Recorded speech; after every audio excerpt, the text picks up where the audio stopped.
shot. He's trying to counter it. Yeah, Diaz definitely needs to watch those uppercuts in tight as well. Jesse's enjoying firing those when they're in tight. Left hand there as well. But again, it's Gonzalez setting the tone, but Diaz dealing with it well, covering up well, counters with the right hand there. And again, it's another action-packed round between these two. I like that Diaz is taking some chances and has just physically pushed Gonzalez back, and testing if Gonzalez can fight while backing up. Gonzalez does seem to be that type of aggressive fighter that needs to be coming forward. And what Diaz is doing is he's throwing 2-3 shots, but 2-3 shots with direction and with a purpose. Gonzalez seems to just be throwing combinations, but they don't seem to be landing. Gonzalez did snap the head back with a jab there. There's a combination that does land. Right hand scores. But Diaz right back with a left to the body. I think it's smart for Diaz to tap the body because you want to test the stamina of this young man who's been throwing a lot of punches. Might be feeling it. Pace certainly has slowed a little bit, as you would expect, although as I say that, Diaz comes alive. Final 10 seconds of another action-packed here, round number 2. Separated to close, see if there's one last flurry. No, it ends there. Doug, another very entertaining round, but Eduardo Diaz doing a good job of kind of finding a little bit of his rhythm as well. Absolutely. Round 2 was a more competitive round than round 1. I still think maybe Gonzalez has the edge just on that aggression, just on sheer volume, but Diaz is getting closer and closer. Take a look at some of the action from round number 2. Both men had their moments. Walk us through it, Doug. Got a small cut in the forehead. Gonzalez lands sort of like a left hook, left uppercut hybrid, follows with a nice right cross. And there's some good rough stuff during the clinches, but Diaz, as you said, John, Diaz had his moments, especially at the tail end of the round. Able to take a look at Diaz's corner there. He's hung tough, maybe gained a little bit of momentum there. What kind of adjustments can he make here? I think he just has to press Gonzalez. Press Gonzalez and throw 2-3 punch combinations and not get overexcited. Let Gonzalez make the mistakes. All right, round number 3. Once again, Gonzalez out quickly, as you would expect, but there you go, Diaz right there. Swinging back. Big flurries in tight once again. And Diaz has scored with his left hook to the body and to the head. And to his credit, I mean, Diaz is blocking a lot of those shots before he counters back, but Gonzalez just continues to throw punches in bunches. And what Gonzalez has going for him is he has that edge and punching power. And I know if you're seated next to the ring, you can hear the difference in their punches. I can kind of tell just watching on a monitor. So when you're up close and it's a fairly even round, you might score in favor of the fighter who's landing the harder shots. And if you're Gonzalez at this point, as much as you are having some success on the inside, I think this might be the time to really use that reach to your advantage, which he's doing at times, but he's wading in so close that it allowed Diaz to flurry back. As you see there, the left hand scores. Yeah, Gonzalez, obviously at age 20, still a work in progress. And he's getting some quality rounds tonight from Eduardo Diaz. Yeah, certainly the type of fight that can help you later in your career gain some experience, gain some confidence in your durability. But, as we said, I do think if he could use that reach a little bit more intelligently, he could keep himself out of situations like this. Yeah, these are the kind of rounds where it doesn't just help a fighter grow, it can humble a fighter as well. I mean, I'm sure Henry Ramirez can tell Jesse, hey, slow down or whatever, but if Jesse's getting knockouts or just dominating a guy for 4 rounds, he's going to no, why should I change anything? But after a fight like this, he might think a little bit, like, yeah, it can't all be guns blazing. It can't all be in the trenches. You could see the scowl on Gonzalez's face as he was moving forward there. I think, big shot to the body. I think he's trying to turn this into a little bit of a street fight right now. Yeah, I think that's what he wants. Diaz happy to stand there and return fire, swinging back. Again, inside, Diaz has some success. Once again, lands 2 punches. nice combination on the inside from Diaz. About 30 seconds remaining here in round number 3. Another competitive round between these two. I agree, very competitive, but if Diaz really wants to win this fight, I think he really needs to step on the gas now and finish strong and then really let it all hang out in round 4. Like I say, Gonzalez is going to have that slight edge every round just due to his intensity, his punch volume, and his punch power. Diaz finished with a flurry, but now Gonzalez answers right back. They close the final seconds here of round number 3 with shots on both sides. And as you said, Doug, another competitive round, but Gonzalez does seem to have the edge overall. But it's been entertaining so far, and still round 4 to go.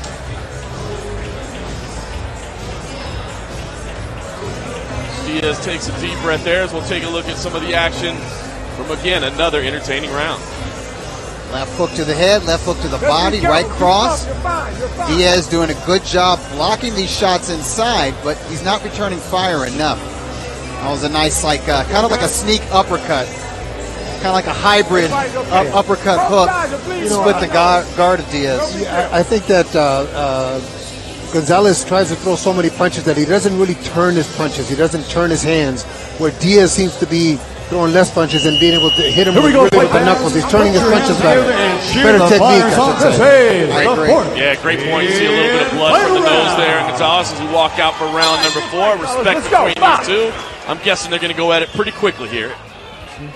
Like I said, I think if Diaz if he really wants to win this fight, he needs to win this round. And he needs to win it decisively. But Gonzalez, he just don't. You know what? Credit to Gonzalez. He's being warned now. I don't think he's doing this on purpose, but he's just so enthusiastic. He's just feeling so much fire in his body. Bring him out. He just he doesn't care where it lands. Yeah, shot definitely landed a little bit low, but as you said, not intentional. I do think he's in danger of having a point taken because the referee has warned him more than once. Definitely needs to be wary of where those shots are landing here in the 4th and final round. But see, right now, I don't think Diaz should be waiting. Now's the time for Diaz to come forward. Diaz is ripping off shots. The right hand lands there. Gonzalez happy to return fire. Lands that left to the body. The right uppercut as well. Left hand there. Still light on his feet here in the 4th and final round. As we said, just 20 years old, youth on his side. The type of fight you can really learn something from. Pushed a little bit by what we said would be a very tough Eduardo Diaz. He has proved to be that tonight. Did not wilt in the face of this aggression, to say the least. Yeah, Diaz is shown to have a good chin and the ability to withstand body shots and borderline shots and low blow shots as well. So he's tough all around. Nice right hand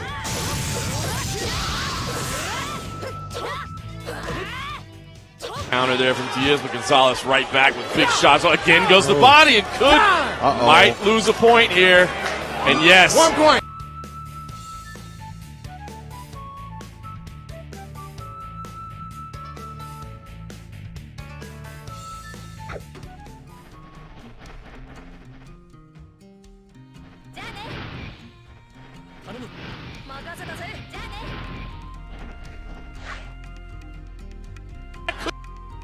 Could be key.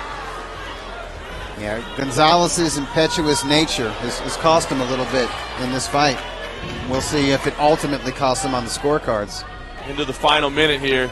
But Doug, as you pointed out, plenty of warnings along the way. That was no surprise. Yep, and Diaz has 50 seconds to get something done. Like you said, if Diaz can legitimately win this round, we're talking about 10-8, and that was a nice right cross. Big shots here in the final minute. These two warriors going at it.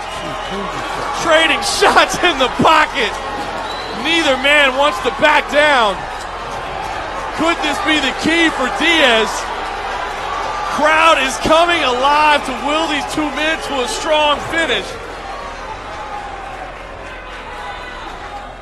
It's been high pace from the start. They're looking to finish it that way as well. Big right hand misses over the top there. Diaz swings back. Stop.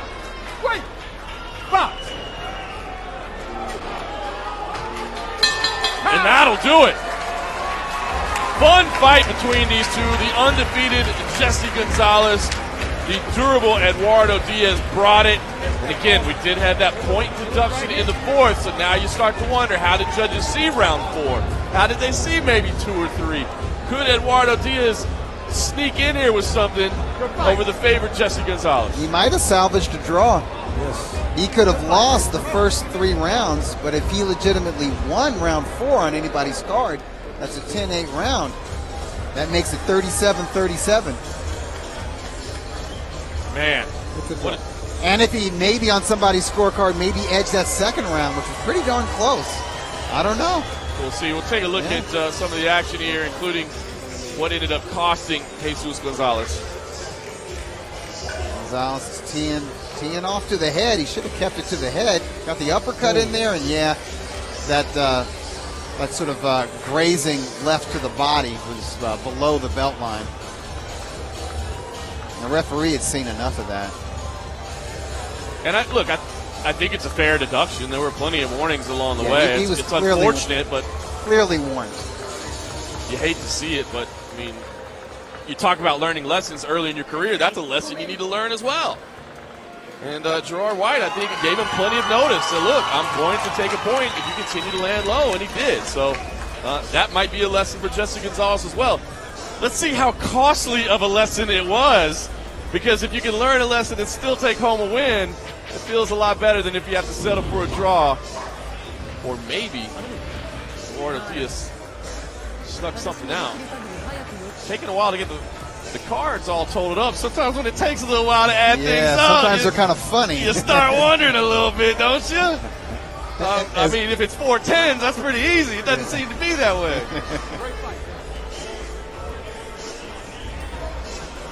Looking at Respect between these two.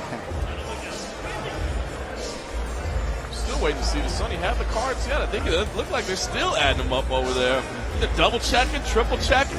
As You much sure as, about that? Yeah, as much as you don't want to blemish on your record, sometimes, as it was for Diaz, a loss rededicates you and shows you what you have to do harder in the gym and try to listen more and try to learn more. Right. There's no hiding that. Sometimes if you win in a fight that you didn't fight that well in, you don't go and correct those mistakes, right? You say, well, I got it. All right, we do have the scores. Let's get it. Number 4 exciting rounds of boxing action. To the judges' scorecards we go. We have a split decision. Here are your judges' totals. Rudy Barragan sees about 38-37 for Gonzalez. Zach Young sees about 38-37 for Diaz. And Sergio Tenkaichi sees about 38-37, declaring your winner by split decision. From Riverside, California, Jesus Lopito Gonzalez. Well, he had to sweat it out a little bit, but I think probably the right decision. Yeah. I had it a draw, 37-37, because I scored that last round for Eduardo Diaz. It was like like he scored a knockdown or something. It was a 10-8 round, and you can't afford to have 10-8 rounds in a 4-round fight. So I think this was a learning lesson for Jesse. His nickname is Lobito, right? That means the little wolf. Little wolf. He's still a cub. Yeah, So this is one to grow on. He's not a grown wolf yet, and it was good for him to sweat out that decision. And hey, listen, 4 quality rounds. Yeah. And listen, if he doesn't have that foul, then he doesn't have to sweat out the decision, Exactly. right? But now that he knows, okay, look, I've got to be careful. When a referee's warning me, I've got to make an adjustment. And, again, there's all kinds of lessons that have to be learned. And when you can learn it and still walk away with a win, that's the best way to learn it right there. Moves to 5-0. We see some of the highlights of what was a very entertaining matchup. His aggressiveness helped him, and his aggressiveness hurt him. That's the best way to put it. And listen, aggression is good, but boxing is all about controlled aggression. And he's not out of control here. He's just impetuous, a little bit overzealous. You can tell he believed he was the puncher, and he had the power and physical strength to overwhelm Diaz. And Diaz let him know, hey man, no, I'm here to win. I'm going to hit you back. And I thought Diaz done some smart things on the inside. He knew when to tie up, knew when to push Gonzalez back on his heels, so he helped kind of drain some of that energy to where We he got got some more on fighting strong in action that coming fourth and your way. final round. Ladies and gentlemen, Round one might have been a little out of control. Oh yeah, a little bit out of control. Yeah, he was breathing heavy by the second minute for sure. Hey, we like to see that. That's fun, do. right? Coming your way. But first, ladies and That's the gentlemen, best we're thing for recognizing these club somebody. shows. Hey, we said the stars are now. Look at Mario Lopez over here. Oh, and by the way, UFC President Dana White right there. You might have heard of that guy as well. But let's keep it on Mario Lopez. He's far prettier. Hey, listen, I hope they both caught that fight. That was a fight worth watching. Look at Kevin Holland right there as well. Oh, yeah. All the UFC stars Hey, are out this tonight. is good. They're showing up early. They're not just here for King Callum Walsh. I do. I got respect for that, right? Everybody too. came in here to get that thing started. Now, I know Mario's a real fan. Fun stuff. And I know Dana White had a blast last time he was here in May. He absolutely did. All right, we've got plenty of action on the way, including this one. It's a pair of undefeated prospects, each taking a step up in competition in this middleweight class, with Eric Priest taking on Corey Connor. 6 rounds in the middleweight division. Let's take it to Sonny Franklin. Here, please welcome out of the blue corner, ladies and gentlemen from Las Vegas, Nevada. Put your hands together and welcome Corey Pretty Flecko Connor. The undefeated Corey Connor fighting out of my city, Las Vegas, Nevada. 3-0 early in his career. 2 of those are knockouts. Been competing professionally since 2020. Now, he hasn't competed since June of 2021. He picked up a second-round TKO win there over a 45-fight veteran and Isaiah Martin Cordona Gonzalez via corner retirement. But now he's coming back from nearly 14 months away, and this is going to mark the first undefeated opponent Connor has ever fought in his career. So we talk about these 2 athletes both having an impressive record, but each of them taking a little step up in the competition level tonight. Yeah, and this is one of the rare occasions where both Eric Priest and Corey Connor, they're going to be looking at somebody who's their height, because both guys are both tall, they're both rangy. Connor a little bit taller and a little bit rangier for Priest, and they're both fast too. They're both used to having a decided speed edge on their opponent. Tonight, 2 speed demons. Love it. Let's get his opponent walking. And now please welcome his opponent, making his way to the ring out of the red corner from Los Angeles, California. Here is Eric Priest. Eric Priest a little bit more experienced at 7-0, 5 of those by knockout, just 23 years old. Also been competing professionally since 2020. We saw him fight here at the Quiet Cannon back in March, had a first-round knockout over David Lopez. We also saw him in December here at Quiet Cannon. Got a 4-round decision win over Jamarcus Warren there. So 2-0 in the venue. Comfortable being here in what is an electric atmosphere tonight, but an undefeated record as well. 2 undefeated athletes going at it. Yeah, and like I said, he's a fast and athletic boxer. He can box and take the decision, but if he hurts somebody, he will pounce and finish them. And we saw that in his last outing in March. That was impressive, because that guy had a reputation for being tough. He thought he was going to take him rounds. It was like half a minute. Bam, got him out of there. Looking forward to it. This one could be exciting. Let's take it up to our man, Sonny Franco, to get the official introductions.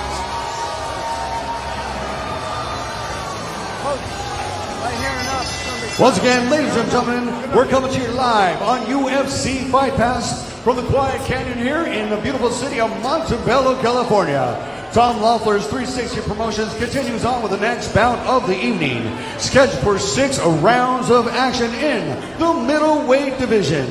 Sponsored by Howler Head Whiskey, Hustler Casino, Storage Blue, Jackson Bike Gear, and the World Poker Tour. At ringside, your 3 judges scoring the bout should it go the distance are Rudy Barragan, Zach Young, and Sergio Cais. And the man in charge of the action at the bell, your referee, Eddie Hernandez Sr. Fight fans, here we go. Introducing first, fighting out of the blue corner. He stepped in the ring tonight with the white trunks with black. When he stepped onto the scale, he weighed in officially at 162.8 already pounds. Tonight, he enters the ring undefeated. 3 wins with 0 losses. 2 of his victories coming to him by way of KO. Ladies and gentlemen, joining us tonight from the entertainment capital of the world, Las Vegas, Nevada, please welcome Corey Pretty Flacco Connor. And introducing his opponent, fighting across the ring out of the red corner. He stepped the ring tonight wearing the black trunks. When he stepped onto the scale, he weighed officially at 161.4 already pounds. Tonight, he too enters the ring undefeated. 7 wins with 0 losses. 5 of his victories come to you by way of KO. Ladies and gentlemen, he was a 2017 Golden Gloves champion. Ladies, here he is from Los Angeles, California. Please welcome Eric Priest. Once again, referee in charge, Eddie Hernandez Sr. give the final instructions. Mouthpiece. All right, gentlemen, been over the rules with you both. They're professionals. I expect you to conduct yourself as such. Touch gloves. Good luck.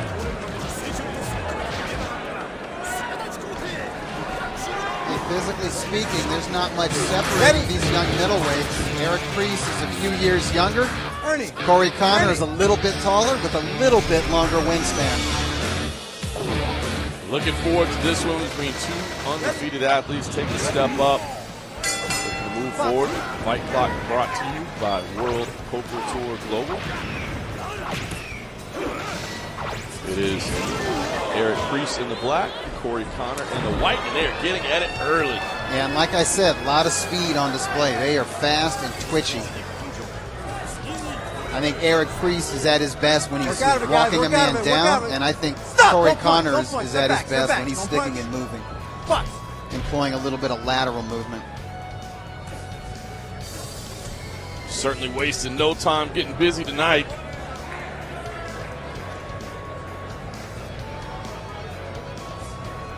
Quick jab there for Priest, right hand behind it, but Connor swings right back. And that straight right is Eric's best punch. Lightning quick there. As you said, 2 speedy athletes going at it early. And one thing you don't want to do against Priest is willingly back to the ropes unless you're really ready. So that's where he hurt his last opponent, and he proved he's able to deliver that right hand in close as well. Quick jab there from Priest. He entered with that lead hand low. Yeah, Priest also working some feints in there. And that's smart. Work out of it, guys. Work out of it. Stop! Don't punch. Clincher. You see Eddie Hernandez stepping in, tell him to work out of it. Watch the holding. Box. Quick on the restart there. Oh, nice jab. Yeah, that was a stiff jab from Priest. It really was. Connor took a little step after it. Quick clinch again. Warning there from Eddie Hernandez.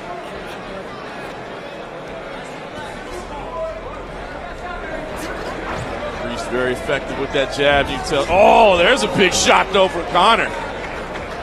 Yeah, both men are going to have to really be dialed in. It's not enough just to have your guard up. They have to be focused because they're facing somebody who is almost as fast or as fast as they are, and also experienced. You know, they both have amateur backgrounds, and they're both used to winning as professionals. That speed definitely on display early from both these athletes. Very exciting opening round.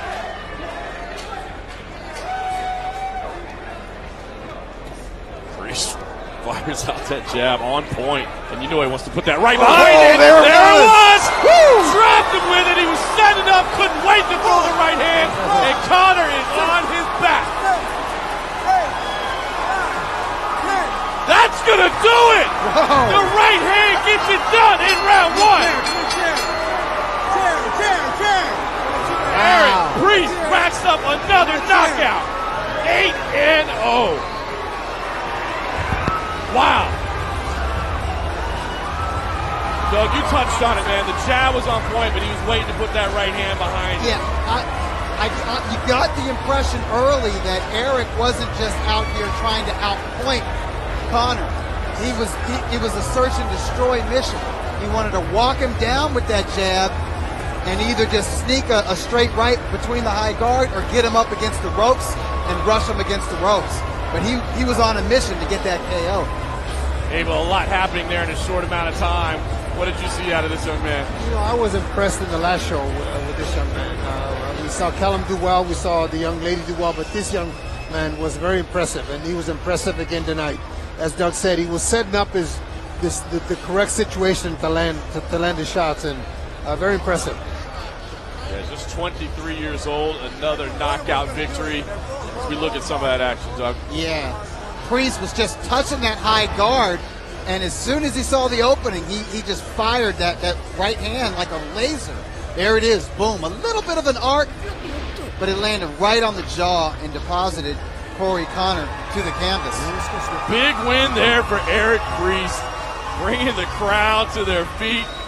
Celebrate, young man, because that was impressive. Looked good last time, looked good again tonight. Sign me up for more of Eric Priest. Meanwhile, Corey Connor looked sharp. I mean, listen, just got caught. He didn't look bad until the moment he just got clipped. He's got ability. The physical tools are there. He's tall, he's rangy, he's got decent technique. There's speed there as well. I think he made a mistake by trying to check Eric Priest's chin early, by being a little bit aggressive too soon in this bout. I really believe his ring identity is that of a stick and mover. Frustrating night for him, but he ran up against another talented prospect, to say the least, in Eric Priest. But it was a fun fight while it lasted. Let's take it up to our man, Sonny Franco, to make it official. Ladies and gentlemen, at the end comes 2 minutes, 46 seconds of the very first round. Referee Eddie Hernandez Sr. puts a stop to this contest, declaring your winner by way of KO, and still undefeated, from Los Angeles, California, Eric Priest. Pay attention to that man. I mean, still early in his career, but looks to have all the tools to make a successful run. Yeah, and like Callum Walsh, he's a good talker between fights. He will do media, and he's a part-time model, so he's not shy in front of cameras.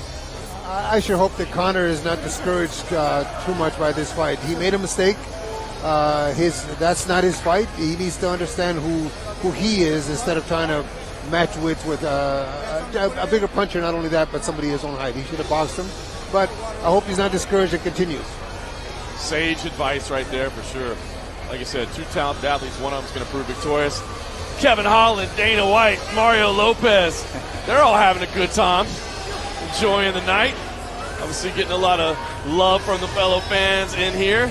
Well, those guys are fans. They're celebrities, but they're fans right now. They're just having a good time as we take a look at some of the highlights from that fight.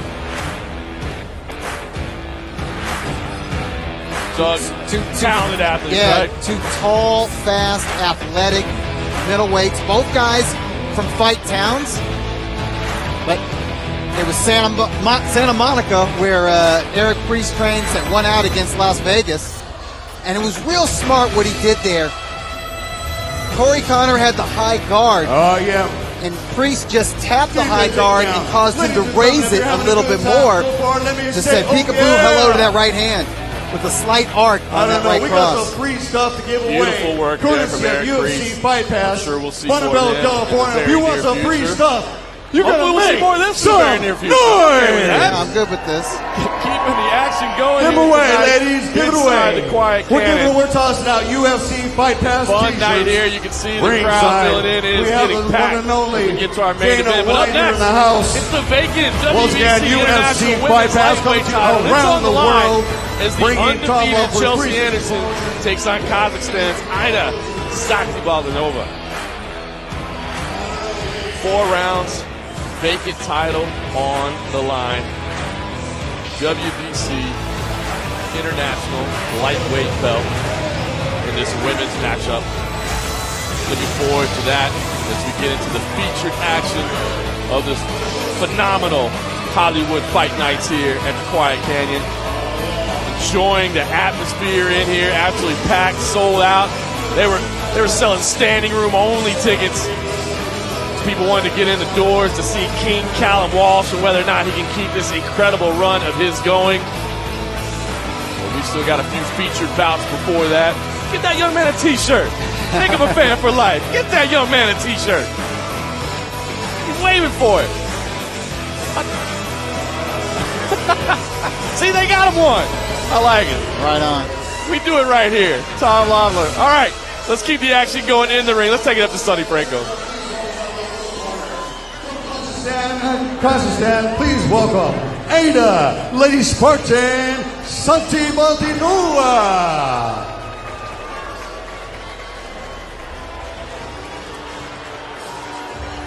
All right, the WBC International Women's Lightweight title is vacant. It is up for grabs right now, and there's one of the contestants. You see the Kazakhstani flag there.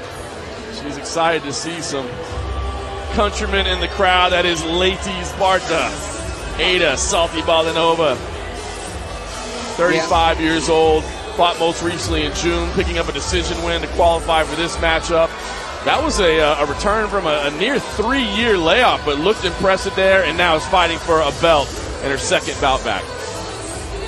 Yeah, I'm expecting a physical fight from her. I'm expecting a lot of physical strength because she used to be a weightlifter. That was her entree into sports when she was in Kazakhstan. Went to one of those schools where that's all you do is go to school and then train.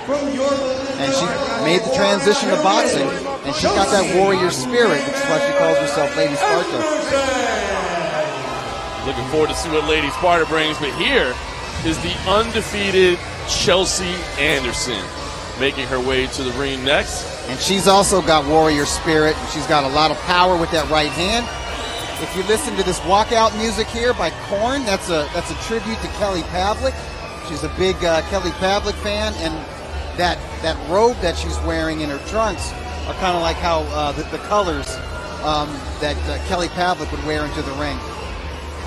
Nice to see. We saw her fight most recently right here in May. She got a 6-round TKO win over Jessica Juarez. I know Abel was impressed with that fight. She's actually 2-0 here in the venue. Interesting, she hasn't fought a lot of experienced opponents to date, but the combined record of her opponents, 9-1 before tonight. So not a ton of experience, but fighters that had picked up victories previously. She's fighting winners. She's fighting opponents that come into this ring thinking that they're going to run right through her because she's so tall and skinny. But as we'll see, she gets a lot of leverage on her punches, especially that right hand. Fantastic. Championship matchup here at the Quiet Canyon. Let's take it up to Sonny Franco for the official introductions. Ladies and gentlemen, Tom Laufer's 360 Promotions is proud to present a championship bout for the vacant International Lightweight WBC Championship, sponsored by Howlerhead Whiskey, Hustler Casino, Storage Blue, Jackson Fight Gear, and the World Poker Tour. 4 rounds of boxing action for the vacant WBC International Lightweight Championship. At ringside, your 3 judges scoring the bout should it go the distance are Rudy Barragon, Zach Young, and Sergio Cais. And the man in charge of the action at the bell, your referee, Gerard White. Fight fans, here we go. Introducing first, fighting on the blue corner. She steps in the ring tight with a white and gold trunks. When she steps onto the scale, she weighed in officially at 135 pounds even. As a professional, she has 9 fights to her credit, including 6 victories against 2 defeats with 1 bout even. 2 of her victories coming to you by way of KO. Ladies and gentlemen, joining us live from Koksantau, Kazakhstan, and in her native language of Russian, Dame и господа, добро пожаловать! Ladies and gentlemen, please welcome Ada, Lady Sparta, Santi Maldinova!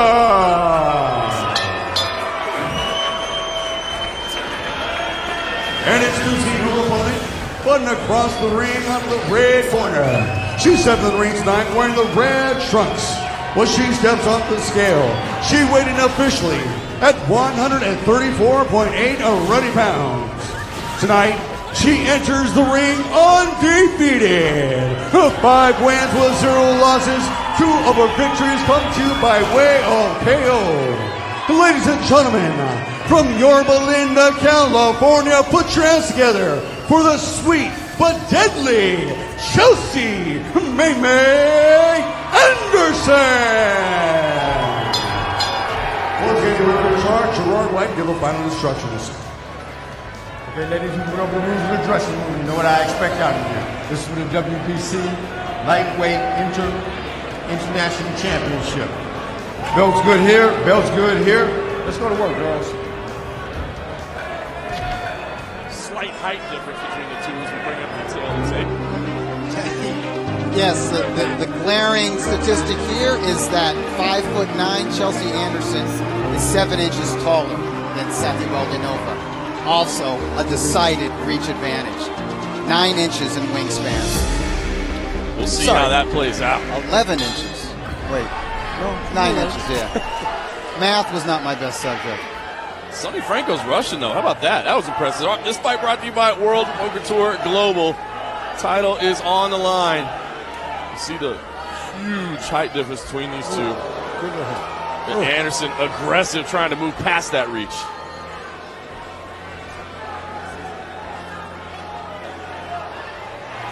And Anderson just wisely using the jab, trying to stay long. If she can stay at range, it's going to be tough for Sati Baldanova, but Sati Baldanova aggressive. Sati Baldanova is all about aggression. She's going to want to get inside that jab, make it a close fight, and try to outwork Anderson. Important to note, just 2-minute rounds in the women's matchups.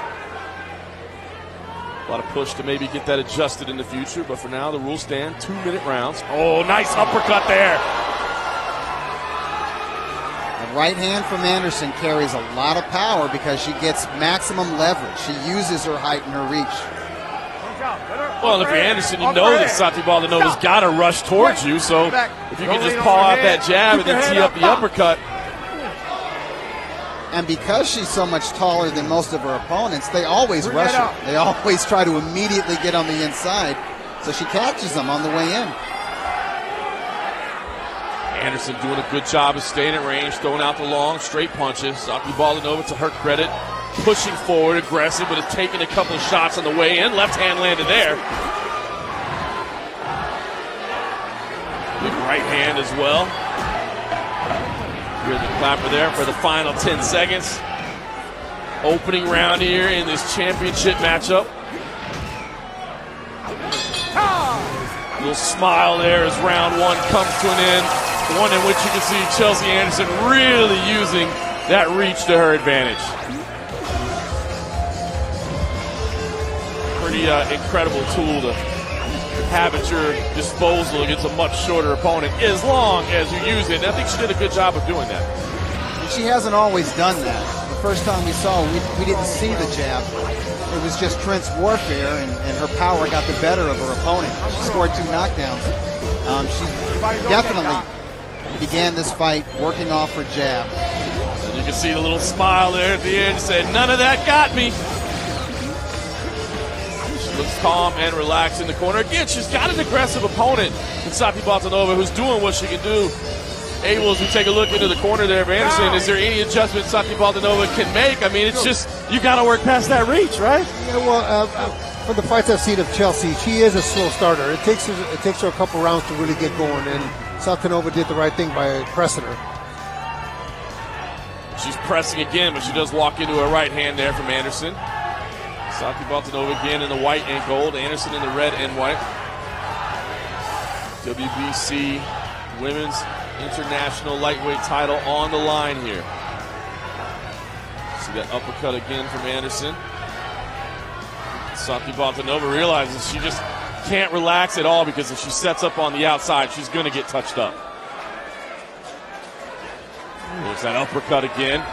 Sati Baldanova continues, just walk forward, throwing punches. That power that you touched on, Doug, she's trying to unleash it when she gets in tight. Yeah, Sati Baldanova doesn't have the punching power, but she does have physical strength on her side, and obviously that spirit and that work rate. So, she can outpoint Anderson in a round just by landing more punches, just by being the more active fighter. So Anderson Can't get too complacent. Oh, there's the smile and the tongue wag as well. I like the attitude. I like that Anderson isn't riled up. She doesn't feel roughed up. She still feels in command, and she probably is. But like you mentioned, this is women's boxing. She's 2-minute rounds. She can't allow Sati Baldinova to outwork her. She's got to land her punches, and obviously she's going to land with more authority. But she's got to let those hands go.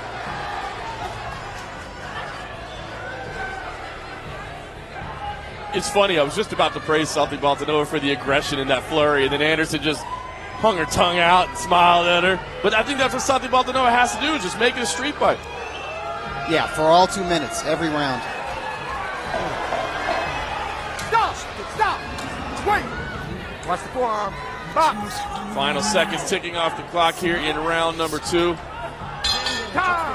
And again, it's a tough assignment for Sati Baldinova because she really has no choice but to just kind of mix it up, to push in, to be aggressive. But Anderson, I think, making it a point to let her know that it's not bothering me at all. She's smiling at her, sticking her tongue out. Yeah, but the problem is it's only a 4-round fight. You can't allow Sati Baldinova to get that far ahead. It's actually 8. We had a graphic wrong on there, unfortunately. We let you wrong. It's an 8-round fight, it's an not 4. 8-round Yeah, fight, so okay. still a lot of time to work. Said, Yeah, we'll get that corrected. Yeah. Put that one on us. And you see Anderson in the corner there. Relaxed, calm, cool again. Meanwhile, Sati Baldinova, wow, some of those shots must have been coming through as an uppercut, right? That's got to be the uppercut. Yeah. And you see she doesn't seem to be panicking. You know, she understands she's got to be aggressive and getting some of that damage addressed there. It's interesting because the jab from Anderson is incredibly effective at keeping her at bay, but it's that uppercut that's the one that's really been doing the damage. And we got it fixed there. 8 rounds. Thank you.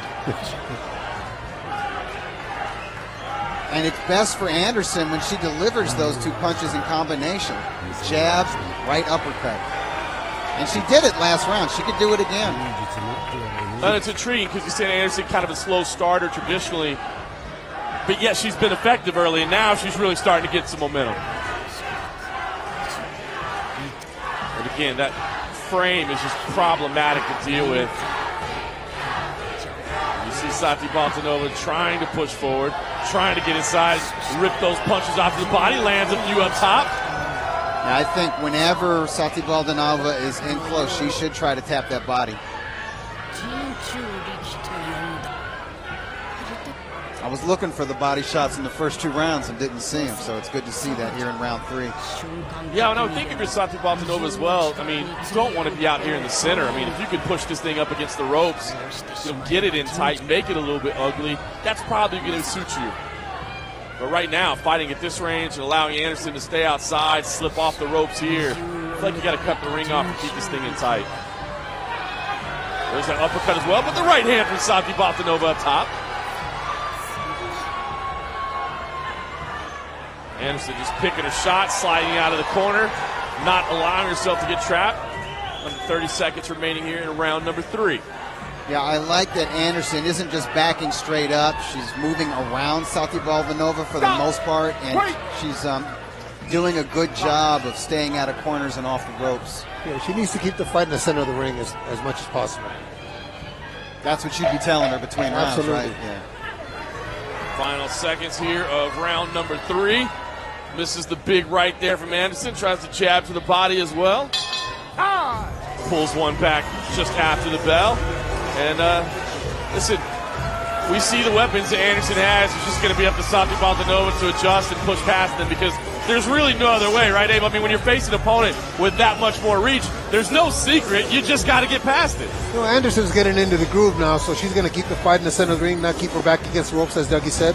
And it's up to Sati Baldinova to press her and try to do as much as possible on the inside. Anderson remaining calm there in the corner as we get ready for round number 4. And the footwork was much better in that round, as you said, getting out of those spots. She had allowed herself to get trapped up against the ropes a couple times. That round, she did a much better job of circling out of those positions. Yeah, usually, like I said, she's a slow starter. Now she's starting to get into her groove, and I think it behooves her to stay in the middle of the ring. All right, we'll see if any adjustments can be made here as we go into the 4th round. 8 scheduled. vacant WBC International Women's Lightweight title on the line. Got to think Anderson right now comfortably ahead with her work, but Santi Baltanova is doing her best to stay aggressive, to get inside and see if she can turn the tide.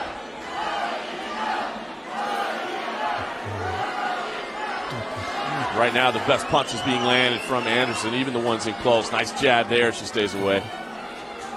Right hand comes behind it. The uppercut was successful early. We'll see if she sticks with that. And as you guys said, showing the footwork now, not allowing herself to get trapped as Anderson. Couple shots there, then moves away, back to the center. Excellent awareness of where she is in the ring.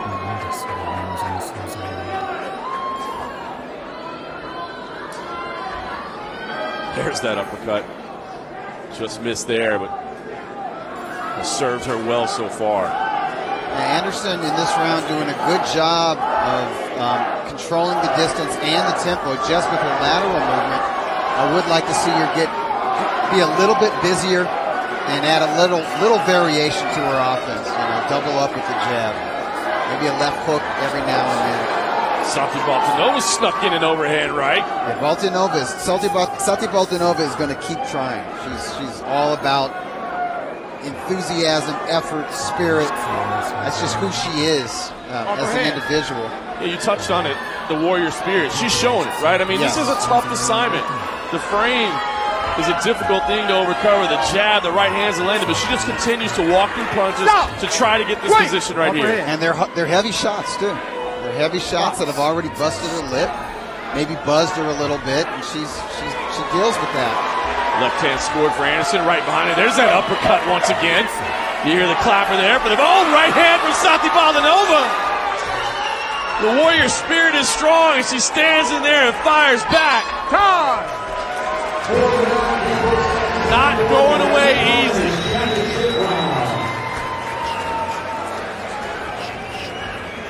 Four rounds in the books.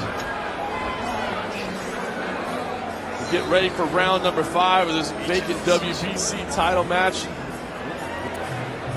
As we take a look at some of the replays here. Santi Baltanova having her moments. She's able to land that right hand like an overhand right, sort of from middle distance. And she can land it on the inside as well. Yeah, as you take a look at Anderson there in the corner, I mean, she's fine. She hasn't taken a lot of damage, but Santi Baltanova right there. That overhand right has been the most successful punch for her. She hasn't been able to land it cleanly very often, but on the occasion she did, like we saw just there, it has been effective. Seconds down. You see Santi Baldanova's corner trying to will her forward as we start round number 5. And she is out there immediately. Pushing forward, trying to throw that overhand right again, slipping the shots in reply. And that warrior spirit is on display. Yeah, Santi Baldanova's out harder in this round than she was in the first round. Box. Yeah, Anderson was getting a little groove going, as you said, a little bit of a slow start, but started to feel it. But Santi Baltanova, Anderson does land uppercut there, but Santi Baltanova, to her credit, she's not wilting here in the later rounds. She's pushing forward. Continuing to try to make this a dogfight inside, lands a couple punches up top. Now ripping to the body as well. Big right hand, crowd coming alive as the shorter fighter trying to do some work. Wait! Box! Walked into that uppercut there, but walked through it to deliver a right hand of her own. Leaping forward with the left that misses. Box! She kind of says, well, what do you want me to do? I got to jump. She does. She's got to take chances, and she's got to get inside, and she needs to make it as physical as possible. The best opportunity she has to do that is when she has Anderson against the ropes. And she had her best moment of this entire fight earlier in this round when she had Anderson against the ropes. Anderson showing right now. This is, but yes, I agree. Right there. And if Anderson tries to muscle her way out, she needs to muscle her right back. Watch that forearm. Oh, 2 shots, 3 shots. Santi Baltanova finding the chin. Takes an uppercut. Is Anderson starting to fade a little bit? I think Anderson's, her mettle and her stamina is going to be tested tonight. To her credit, she's firing back. Santi Baltanova, the one setting the tone right now. The big right hand, another couple shots find the mark. continues to punch away and drive forward. Time. Round 5 comes to an end, and that was Santi Bogdanova's best round. I think she won that round. I agree. You see the Kazakh flag there. The fans are excited at what they see. Santi Bogdanova weathering the storm early, but now pushing forward, causing a little bit of damage as we watch a replay of that round. There's a left to the body, a two-piece to the head. It's two-fisted action from Santi Bogdanova. Whenever she can get Anderson against the ropes, she can have her moments. Anderson landing a right hand in retreat, covering up against the ropes. There's a hard-to-detect uppercut on the inside landed by Anderson, though. And Abel, I mean, Santi Bogdanova doing well. I guess you just tell her, hey, keep this up, and maybe it's not the prettiest thing, but it's working. No, absolutely. I just don't like what Anderson's doing when she's backing up with her hands down like that, getting caught with shots. I like to see her follow up with that uppercut, left hook, and then straight right hand. I think is going to be effective for her if she does. All right, round 6 of 8. Santi Bogdanova pressing forward once again. Anderson a little bit more flat-footed at this point. Still has the long jab, still has the uppercut. But right now, it's Santi Bogdanova setting the tone. Santi Bogdanova is going to come at Anderson like the Energizer Bunny. There was that combination he wanted. And I think Anderson realizes she's in a fight here. This is a special fight. Stop. This ain't 4 rounds, it ain't 6 rounds, it's 8 rounds, and there's And I like it. a regional title on the line. You're getting warnings for the forearm, but whatever. You got to make it a little bit ugly. She's landed some shots inside. It's not going to be pretty, but lean on her, weigh on her. Continue to let her support your body weight, tire her out a little bit, because I feel like Anderson's lost a little bit of her zip. And nice to see Anderson go to the body. Oh, that one got her. That was a right cross down the mark. Yep. And Santi Bogdanova doesn't care. Walks right through it, starting again. You can see the pace definitely wearing on both these athletes at this point. 45 seconds remaining here. On the restart, nice left hand from Anderson. But Santi Bogdanova, couple right hand, nice left there as well. Anderson tees off to the body. Big shots inside. There's that sneaky uppercut from Anderson. Wait. Step back. Step back. Step back. Stop. Quick restart from Santi Bogdanova. Anderson with that uppercut once again. Santi Bogdanova. Ooh, just slipped out of the way of that one. And Abel, that's what you said, throw the left hand behind it, and it would have scored. But it's Santi Bogdanova who just continues to grind away, press forward, punching until the bell. Maybe another one in the books for her as she moves forward. She puts her hand in the air, rightfully so. Lady Sparta, showing that warrior spirit. We said it'd be a tough assignment, but she's got the heart to deal with it. She's making this interesting as we move down the championship rounds here, going into round number 7. Take a look at some of that action. Yeah, Santi Bogdanova coming on strong, just like she had in round 5, pouring on the punches on the inside, and Chelsea Anderson electing to trade on the inside. She's landed some hard uppercuts. She's landed some quality body shots. I think that was a very close round. Very, very close round. And to her credit, Anderson is landing some fantastic uppercuts there inside, but that's not the place to be, I don't think, because that allows Santi Bogdanova to have some success as well. We'll see if she makes some adjustments. If she can get back to that footwork she was showing in the middle rounds, I think that'd be much better for her. But there she goes. Now she's teeing off. Round number 7 starting with a bang. Yeah, Anderson wants to fight, and Santi Bogdanova says, bring it on. Oh, big right hand for Anderson. Santi Bogdanova doesn't care. Right back with a flurry. Stop. Wait. Step back. Trading in the phone booth, and I love it. Santi Bogdanova just kind of weighs on her a little bit there. She's not letting her get away free in the clinch. These are those moments where Anderson has to get off the ropes. Now it's Santi Bogdanova with the sticking the tongue out and the mugging. Oh, love it. Let's go at it. Anderson teeing off. Santi Bogdanova answering right back. Off her head. Hand on the back of the head. Not legal, but you got to try. Oh, big right hand for Anderson. That one stung. Stop. Wait. Step back. Let her go. Let her Sati go. Bontanova in the clinch, Let her go. trying to push away there. Stop. Anderson might have been buoyed by that right to score. Now she's coming out. The jab starting to land again. Oh, the uppercut as well. Abel wants that left hand behind it. Yeah. There it was. Anderson has found the mark with the right hand. She's got the timing on that right hand. She just lacks the cleanup punch after it. Yeah, when she adds that left that Abel's been calling for, it tends to score. 30 seconds here in round number 7, and Anderson has started to reestablish some dominance in the air. Yeah, I think she's regained the control of this fight, or she's at least stemmed the momentum that Sati Bontanova had from rounds 5 and 6. Nice right hand scored there from Anderson. And Anderson's done it with well-timed power punching from the outside. Final 10 seconds of round number 7. It's all the right hands. Sati Baldanova's feeling woozy, and you see a lot of blood in her mouth. Respect between the two at the end. This has been fun. Worthy of a championship belt, to say the least, as we get ready for round number 8. You see Anderson there started to reestablish her dominance in that round. We saw more of what we had seen early on.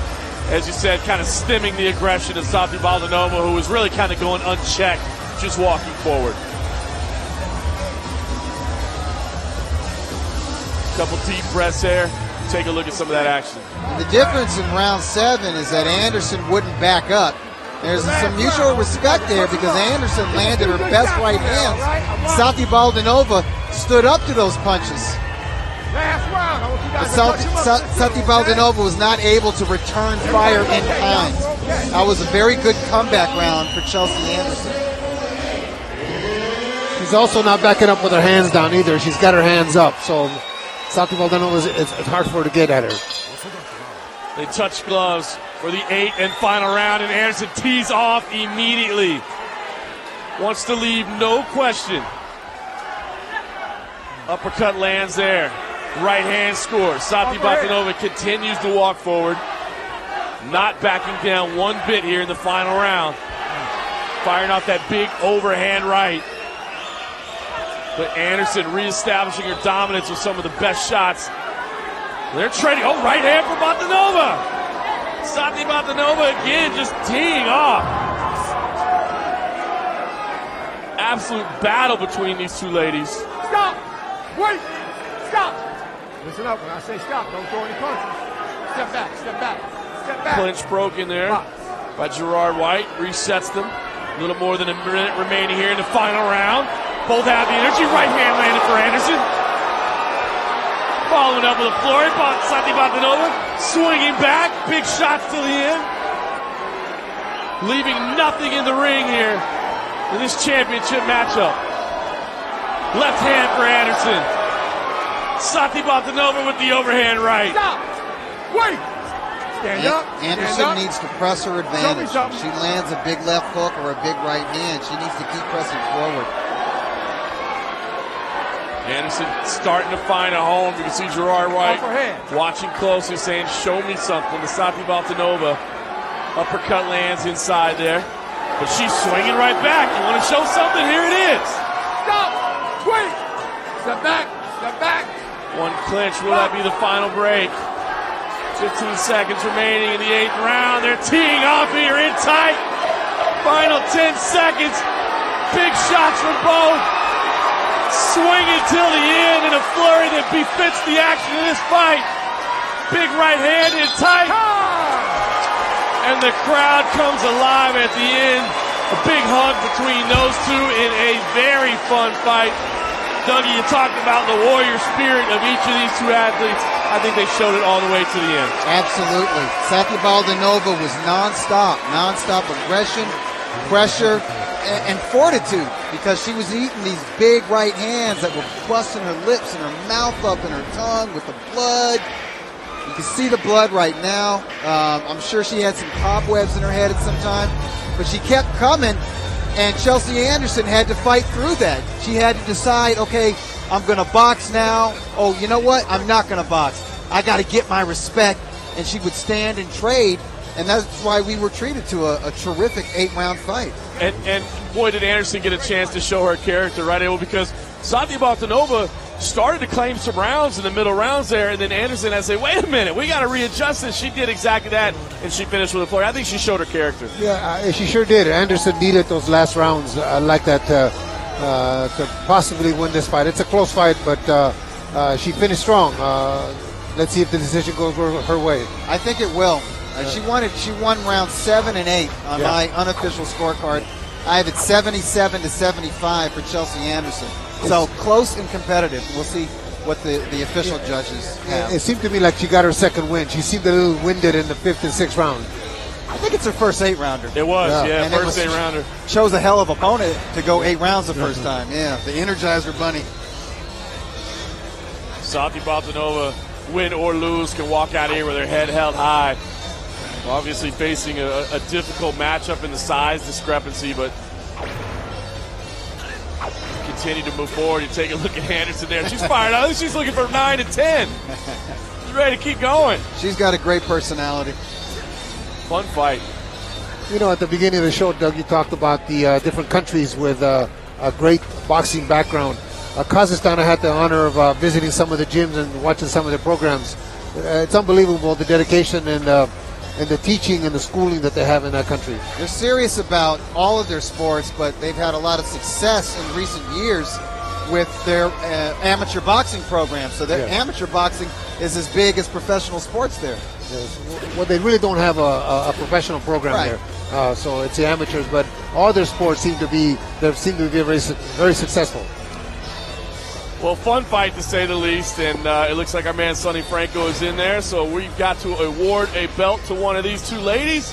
Let's find out who's taking home. Let's take it up to Sonny. Ladies and gentlemen, how about a big round of applause for both of these warriors? 8 fantastic rounds in the books. And now to the judges' scorecards, we go for the official decision.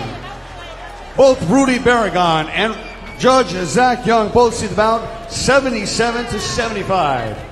While Judge Sergio Caiz sees about 78-74, all in favor of your winner by unanimous decision. And new WBC International Lightweight Champion, Chelsea Anderson.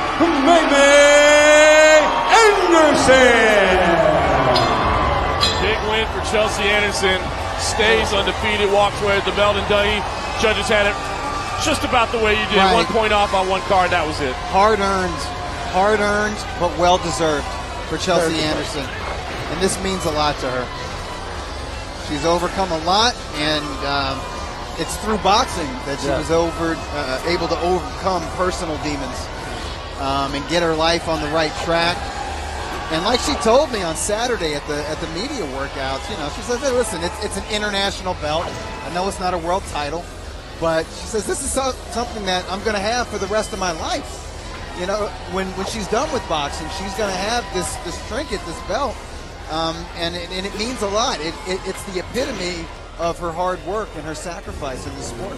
No question about it. It's still a title, and it's an indicator of where you've come and maybe a motivator of where you want to go. Oh, she's headed in the right direction. Now she's on the WBC radar. She might automatically get a ranking. You know what I mean? She might get, you know, it might not, it's probably not going to be top 10, but maybe it's top 15 or top 20. Not too shabby in what, your sixth pro bout? Yeah. Not too shabby. Opens the door for a lot of unique opportunities. What a fun fight it was from start to finish, wasn't it, guys? It takes a lot of effort and dedication to get to this point, and she should be very proud of herself. Both women should be proud of their effort. And here it is, effort on display. Satya Baltanova with the two-fisted attack and the hard pressure, and having some real moments against Chelsea Anderson when you could get Anderson against the ropes, but in the center of the ring, Chelsea Anderson had the edge because of more leverage on her punches, more accuracy, and more natural power. A lot of action in every round, some gamesmanship and showmanship between the women, and I'm sure the crowd got into that as well, but Satya Baltanova had to eat some head-jarring, head-snapping right hands to get inside and do her work. A lot of respect after those 8 rounds. But you know, Doug, a lot of the situations early in the fight where she put her hands down and allowed Salty Baldwin to come to her and land some shots that were not that meaningful, but they don't look good to the crowd. They don't look good. It's not good for her career to be doing that. When she kept her hands up, she did much better. Fun stuff. Let's keep the action going here at Quiet Canyon. It's a featured middleweight matchup. It's Jim Killins. He's aiming to extend his current winning streak as he takes on Marco Delgado. He's looking to bounce back from a couple of difficult setbacks, but is ready to scrap tonight.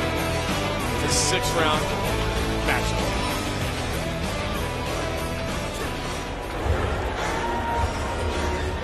All right, fight fans, let's get the next bout going. Please welcome out of the blue corner from Turlock, California. Here is Marco Antonio El Muñeco Delgado.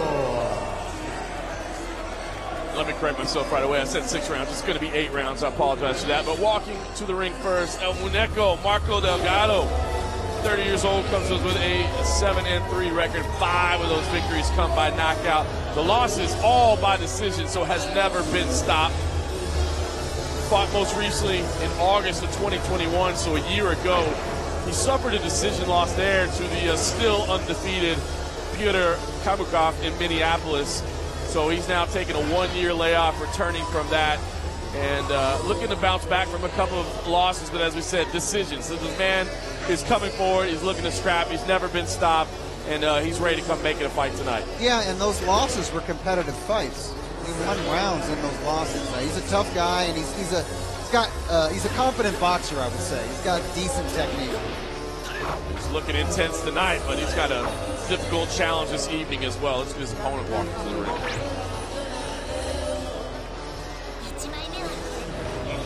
Sonny Franco. And now please welcome his opponent as he makes his way to the ring out of the red corner from Neustadt, Germany by way of Ankara, Turkey. Here is Jem, the Turkish James Dean Killins.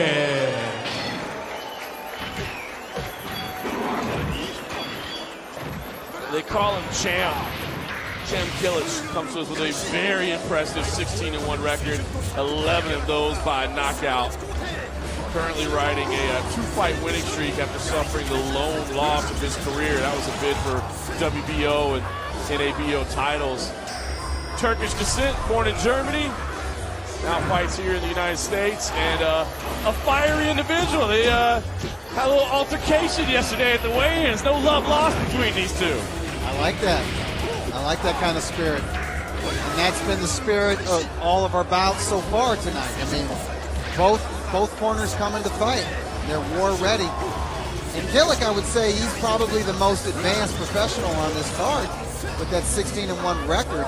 His one loss was a high-level loss to a fellow undefeated prospect. I would consider him to be a fringe contender in the super middleweight division, just outside the top 15. Big opportunity for him to make a statement here on UFC Fight Pass. Let's take it up to Sonny Franco and get the official introductions. Once again, Fight Pass, we're coming to you live on UFC Fight Pass from the Quiet Canyon in Montebello, California. Tom Loeffler's 360 Promotions continues on with the next bout of the evening, scheduled for 8 rounds of action in the middleweight division. Sponsored by Howlerhead Whiskey, Hustler Casino, Storage Blue, Jackson Fight Gear, and the World Poker Tour. At ringside, your 3 judges scoring this bout, should it go the distance, are Rudy Barragan, Zach Young, and Sergio Cais. And the man in charge of the action at the bell, your referee, Eddie Hernandez Sr. Fight fans, here we go. Introducing first, fighting under the blue corner. He stepped to the ring tonight with the black trunks. When he stepped onto the scale, he weighed in officially at 165 pounds even. As a professional, he has 10 fights to his credit, including 7 victories against 3 defeats. 5 of his victories coming to you by way of KO. Ladies and gentlemen, from Turlock, California, here is Marco Antonio El Muñeco Delgado. Yes. And introducing his opponent, fighting across the ring out of the red corner. He stepped to the ring tonight with the red and white trunks. When he stepped onto the scale, he weighed in officially at 163.8 already pounds. As a professional, he has 17 fights to his credit, including 16 victories against 1 defeat. 11 of those victories coming to you by way of KO.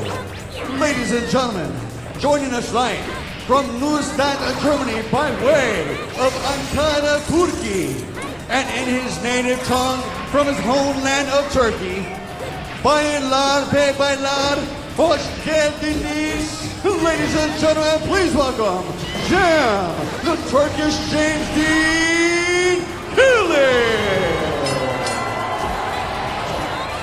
Once again, you were in charge and a tremendous senior for the final instructions. All right, gentlemen, we're looking forward to professional.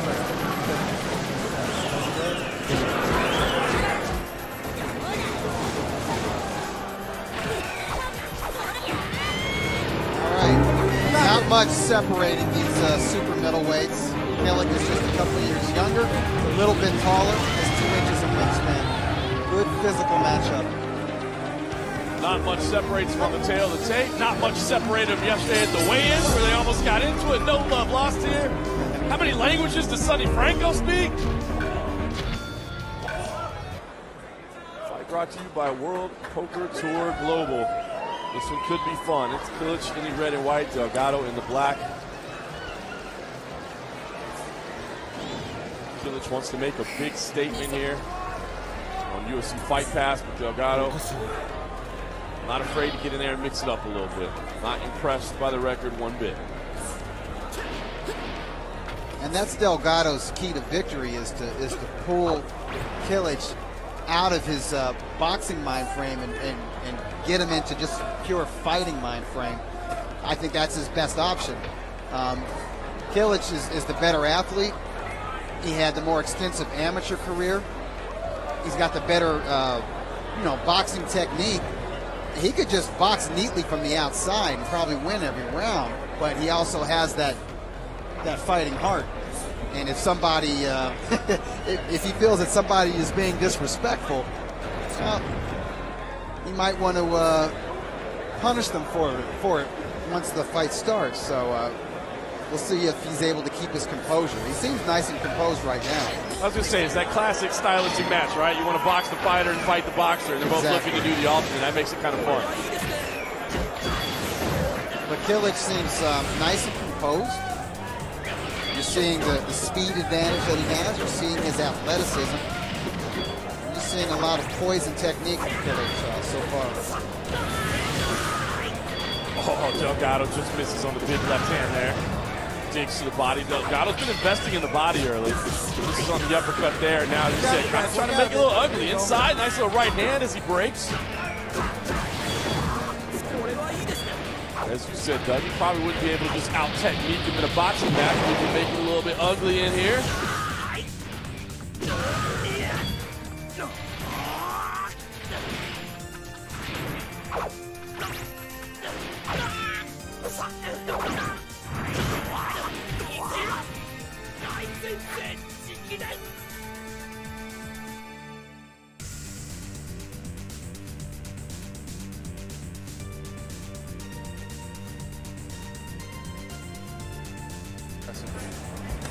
Nice jab there. 2 shots to the body for Kilic.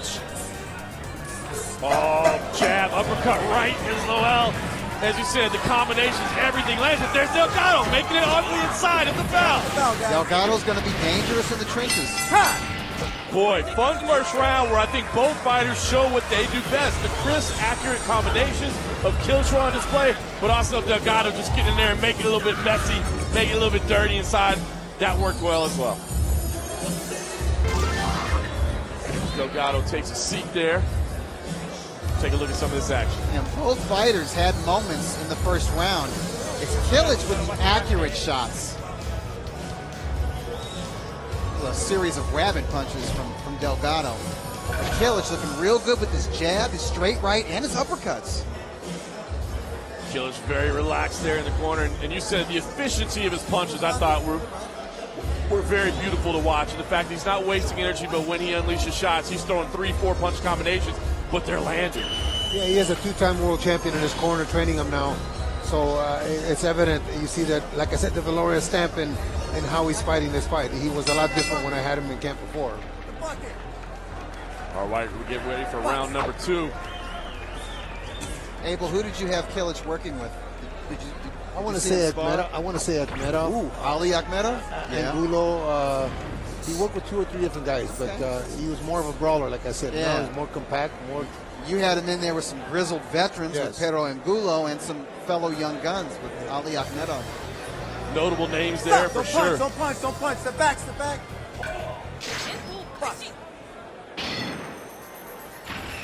I like to how, the jab, though. yeah, I like that he's sticking to the basics, sticking to his technique. He's boxing, and he's nice and fluid, and he's relaxed. You see Kilic is complaining a little bit. He's hey, Yeah. he's getting a little chilly in there. Delgado, you got to watch those rabbit shots. Those are dangerous shots. But I like that Kilic is actually throwing a lot of punches. I mean, that round 1 was a high-volume round for Kilic. It's just he didn't waste it. He lands everything, and he always taps the body. Oh, he's landing in tight there, but Delgado swinging right back. The big shots traded inside. Don't hit behind the back. Work out of it, guys. Work out of it. Body work there from Kilic as well. You can see why Delgado has 5 knockouts and 7 wins. He seems to put a little more body into his shots, where he turns his shoulders a little better than Kilic does. Absolutely. Oh, Kilic goes to the body there. I think that's smart because you go to a brawler's body, you're taking away from their stamina, you're taking away from their punching power, and you're also discouraging them from letting their hands go. They want to cover up. They want to keep those elbows in place. Very nice. Boy, it's interesting to me how Kilic finds a hole even when Delgado is covering up. You're Kilic right. still finds a spot for it. He landed a left and a right to the body, even though Delgado had his hands up and his elbows in. Oh, there's a big right hand from Delgado. Kilic answers back with one of his own and continues to stalk and walk forward, but there's the right, the left as well from Delgado, but Kilic right back with 2 punches. See some damage, I think, already under that right eye. Kilic, just, as you said, so accurate, finds the spot. It's got to be frustrating for Delgado, who, again, is covering well, but still getting touched by some of these He's punches. trying. He can't come out and be the wild man in this round because Kilic has tapped his body too much. But he still lands shots. He landed a partial uppercut on the inside just there. And a few moments ago, he landed some nice straight punches to the body as he was trying to kind of, move around Kilic and find openings. Final seconds here. Stop at the bell, guys. Stop at the bell. There's a couple of big body shots traded inside.